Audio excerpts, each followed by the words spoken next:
3 शिक्षक, कहीं कहीं शिक्षक है ही नहीं, पूरी यूनिवर्सिटी में नहीं। अभी आवेदन पड़े हुए हैं, छात्र छात्राएं जो अभ्यर्थी हैं, एप्लीकेंट्स हैं, दौड़ लगा रहे हैं और नियुक्ति नहीं हो रही।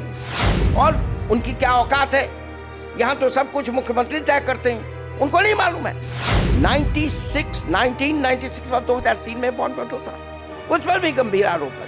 13 साल बाद जैसे महाकुंभ लगता है 12 साल में, उसी तरह यहाँ अपॉइंटमेंट होता है। 0 टीचर डिपार्टमेंट।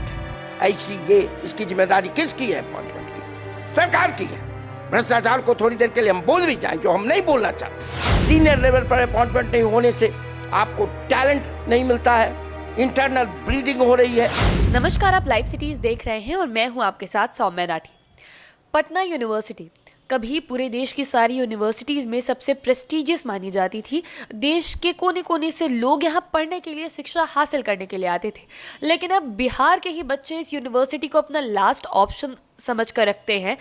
क्या हालत हो चुकी है आज यूनिवर्सिटी की, ये हम सभी जानते हैं। खबरों में क्या है क्या नहीं, सारी सच्चाई हम देखते ही रहते हैं। लेकिन क्या आप ये कल्पना कर सकते हैं कि यूनिवर्सिटी की हालत अब कुछ इस तरीके की हो चुकी है कि उसके पास अपने डिपार्टमेंट के टीचर्स ही नहीं है। एक वाकया हमें ये भी बताया गया था प्रोफेसर नवल किशोर चौधरी जी के द्वारा कि हिस्ट्री डिपार्टमेंट के एचओडी जब रिटायर हुए थे तब स्थिति ऐसी थी कि दूसरे डिपार्टमेंट से टीचर को बोरो करके लाना पड़ा था। तो हमने सोचा कि आज आपको विस्तार में समझाने की कोशिश करते हैं कि क्यों इस तरीके से पटना यूनिवर्सिटी में टीचर्स की इतनी ज़्यादा कमी हो गई है। और ये भी एक बड़ा सवाल उठाने की ज़रूरत है कि अगर टीचर्स नहीं हैं तो बच्चों को पढ़ाएगा कौन? जो यूनिवर्सिटी एजुकेशन बच्चों का हक है वो उन्हें कौन देने वाला है? और इस मुद्दे पर और प्रकाश डालने के लिए, सारी चीज़ें बेहतर तरीके से समझाने के लिए आज हमारे साथ बैठे हुए हैं वही गेस्ट जिन्होंने हमें ये वाकया सुनाया था, इस चीज़ के बारे में, इस परिस्थिति का सच दिखाया था। स्वागत करते हैं हम प्रोफेसर नवल किशोर चौधरी का, जो कि पटना कॉलेज के प्रिंसिपल रहे, साथ ही साथ पटना यूनिवर्सिटी में इकोनॉमिक्स डिपार्टमेंट के एचओडी और सोशल साइंसेस के डीन भी रहे। सबसे पहले प्रोफेसर साहब नमस्कार, लाइव सिटीज़ पे आपका फिर से बहुत बहुत स्वागत है। प्रोफेसर साहब, आपने ही हमें वो किस्सा सुनाया था, वो बात बताई थी जब हिस्ट्री डिपार्टमेंट के टीचर जब रिटायर हुए थे तो डिपार्टमेंट से टीचर बोरो करने पड़े थे। तो पटना यूनिवर्सिटी की स्थिति क्या अब इस तरीके की हो गई है कि टीचर्स ही नहीं बचे हैं सब्जेक्ट्स पढ़ाने वाले? मैं आपको बताऊं, पटना यूनिवर्सिटी ब्रिटिश इंडिया का, इंडियन सब कॉन्टिनेंट का 8वां सबसे पुराना विश्वविद्यालय।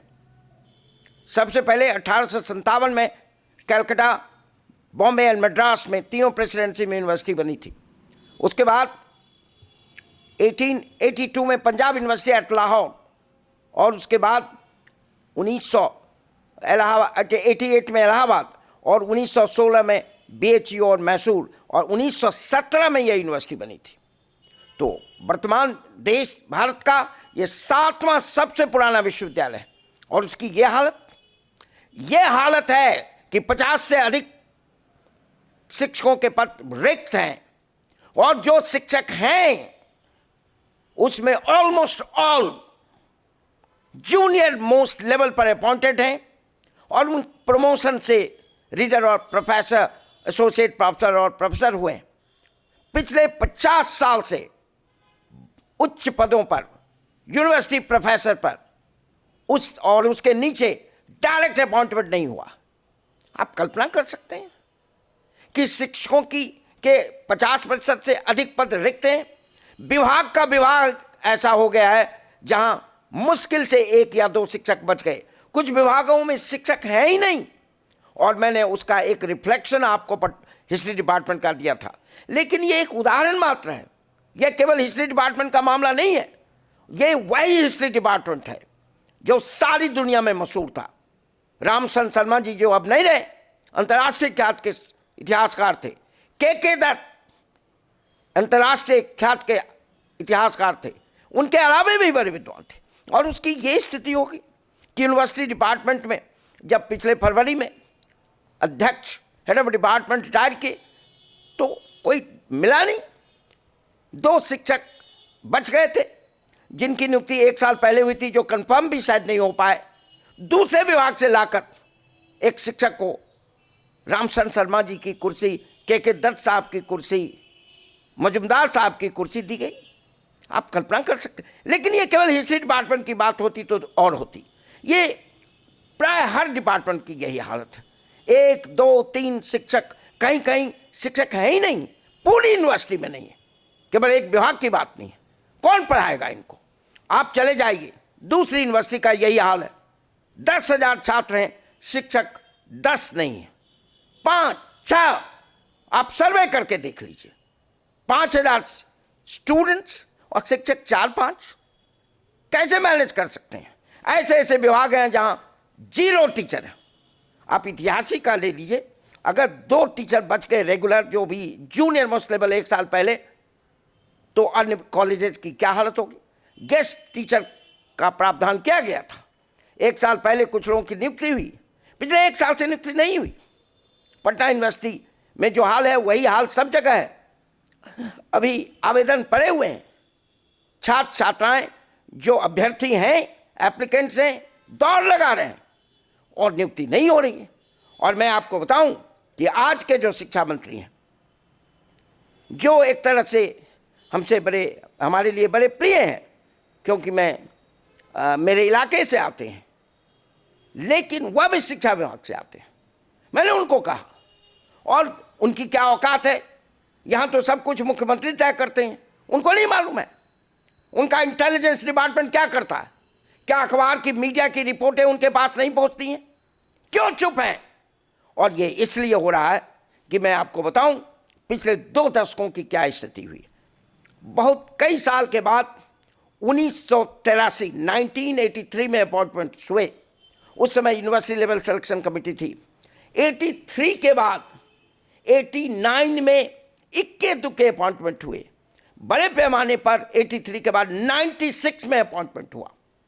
लेकिन उस वक्त का अपॉइंटमेंट कोर्ट के मुकदमे के दायरे में इसलिए आया कि भ्रष्टाचार के गंभीर आरोप लगे।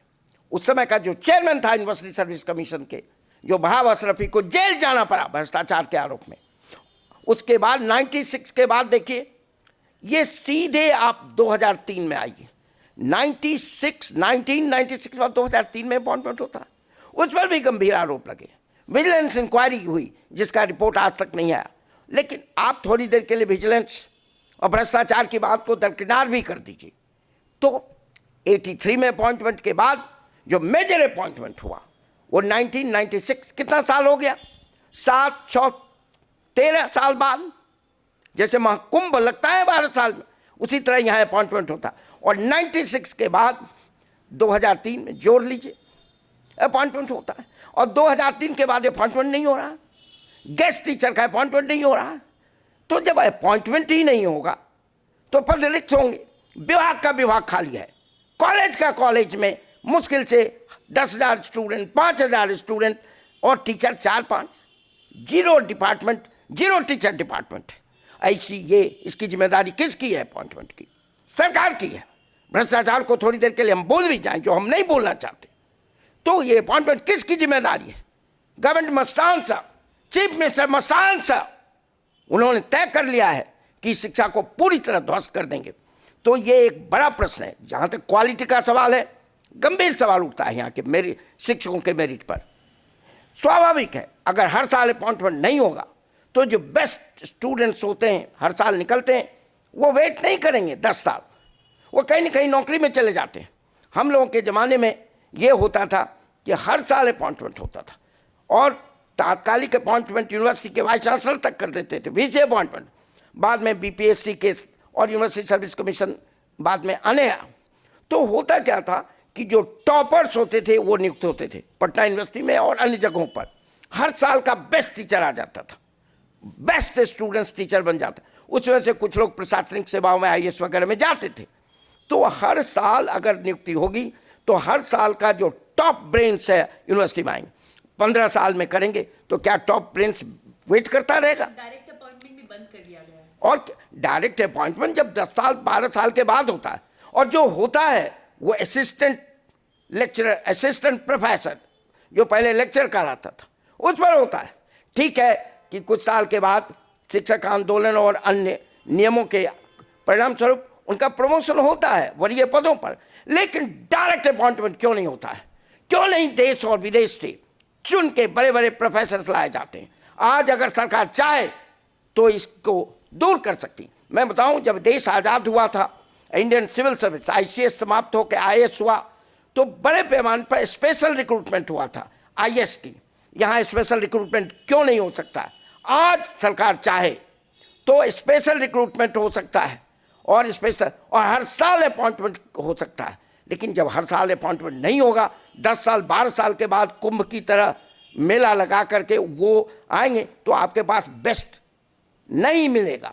और हालत इसलिए क्वालिटी भी कंप्रोमाइज हो रही है, टीचर भी नहीं है, जो हैं उनकी क्वालिटी कंप्रोमाइज है।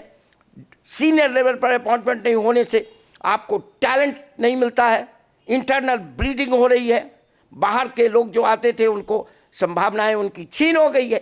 कुल मिला के उस शिक्षा ध्वस्त है।